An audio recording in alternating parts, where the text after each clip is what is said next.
Bonjour à tous, c'est Prof et Geek, je suis très heureux de vous retrouver pour une nouvelle vidéo dans laquelle on va parler un petit peu de Superman.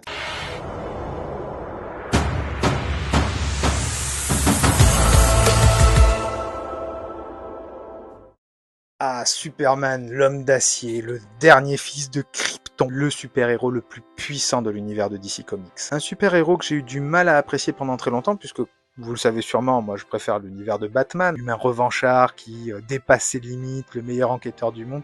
Et là, on a un être quasi divin qui est un boy scout. C'est pour ça que j'aime bien l'univers Injustice, parce que là, il pète un câble et il devient le pire dictateur du monde. Alors même, ça veut pas dire que j'aime les dictateurs, attention, mais c'est que je trouve la situation intéressante, justement, de renverser ça.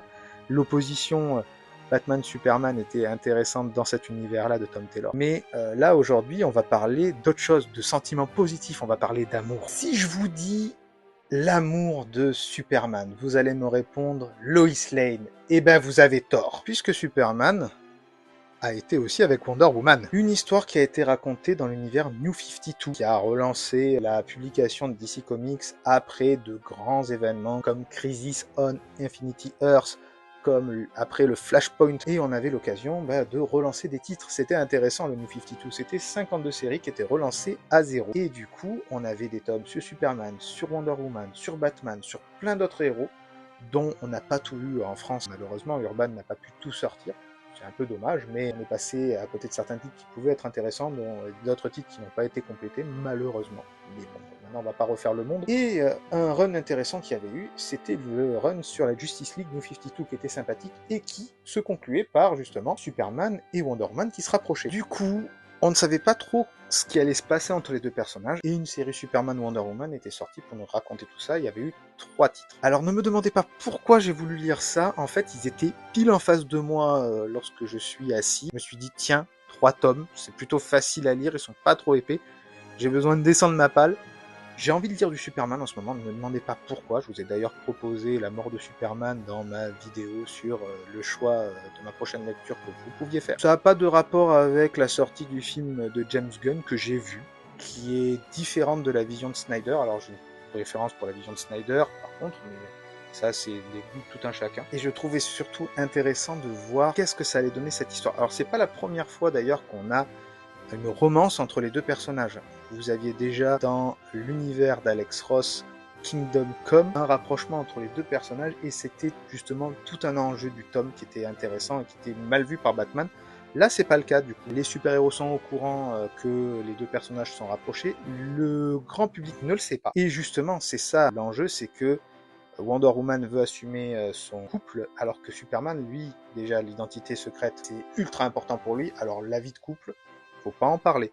Donc il y a déjà toute cette dualité entre le point de vue des deux personnages qui est intéressant à découvrir dans l'œuvre. J'avais trouvé ça bien.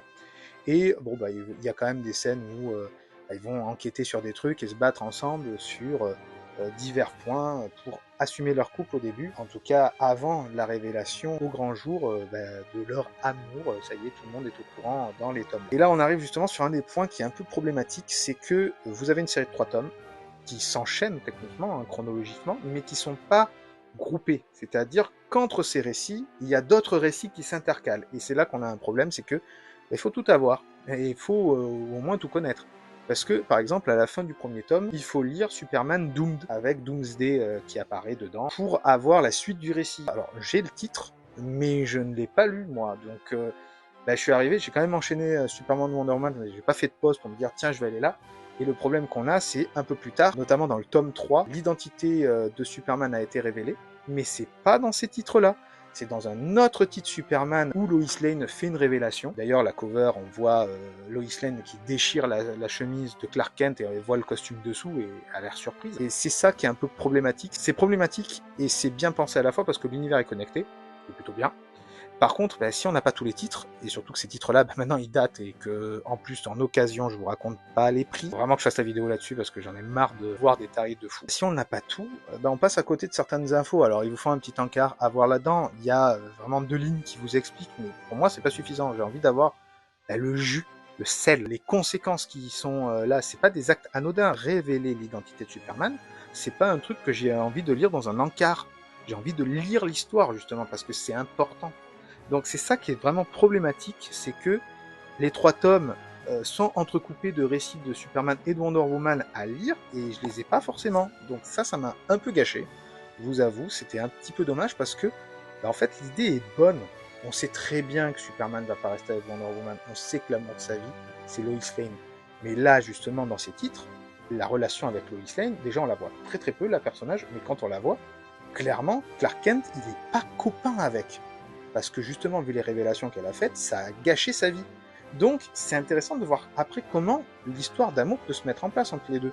Mais avant ça, il faut le postulat de base, et on ne peut pas totalement l'avoir. Donc c'est un petit peu dommage. Dans ces récits, on voit différents méchants apparaître, que ça soit les frères et sœurs de Wonder Woman, ou des personnages de son passé, comme Circe, qui apparaît. C'est pas les plus grands méchants de leurs univers respectifs. C'est bien de les découvrir un petit peu.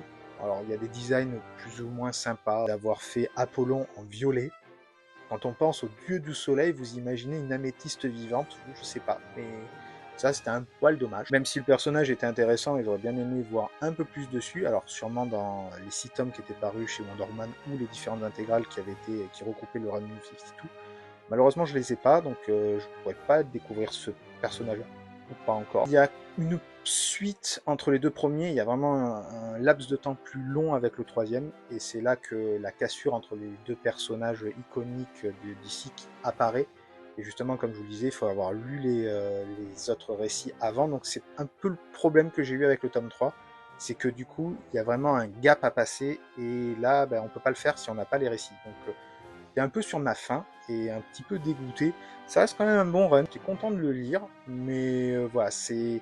Avec toute cette interconnexion, il y a des hauts, il y a des bas, et ça empêche une lecture propre, à mon goût. J'aurais bien aimé que les 3 tomes soient linéaires, et ensuite, on voyait d'autres événements qui, plus tard, venaient ajouter quelque chose ou casser des choses. Et là, malheureusement, c'est pas le cas.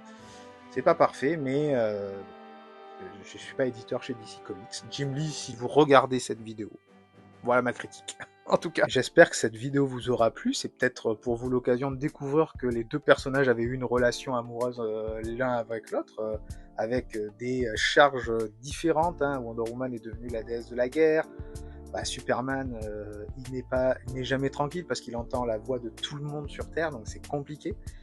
En tout cas, vraiment, si vous avez l'occasion, jetez un œil au run. Franchement, c'est pas mauvais. C'est pas le meilleur run que j'ai pu lire sur les personnages. J'avoue qu'il y a des titres mieux, mais ça reste pas mal. Donc moi, je vous le conseille en tout. Si la vidéo vous a plu, n'hésitez pas à vous abonner à la chaîne, à mettre des likes, à la partager, à mettre des commentaires. Ça m'aide pour le référencement. J'adore interagir avec vous, c'est toujours cool. Restez attentifs à la sortie des prochaines vidéos, d'autres critiques, d'autres comics vont apparaître bientôt sur la chaîne, j'espère en tout cas qu'ils vous plairont. C'était Prof et Geek, je suis très content d'avoir fait un petit bout de chemin avec vous dans cet univers de DC Comics qui me tient beaucoup à cœur également. J'espère que vous avez apprécié cette balade. Ciao ciao!